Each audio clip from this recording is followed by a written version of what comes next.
國際婦女會日前在國際婦女會長者鄰舍中心成功舉辦2025年立法會選舉專題交流會，活動邀請到民政及青年事務局局長麥美娟擔任主禮嘉賓，民政及青年事務局副秘書長黃欣賢等政府代表出席，國際婦女會會長彭徐美雲、主席徐守賢等協會領導共同參與。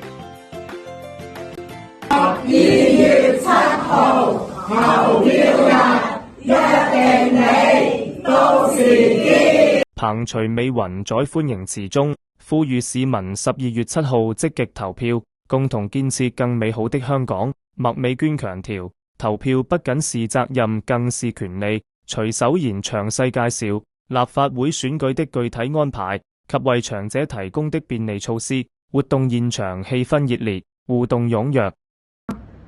投入競選，共創未來。我哋12月7號約定你，到時見，投出你哋神聖嘅一票。為咗香港嘅未來，12月7號投票日，約定你，到時見。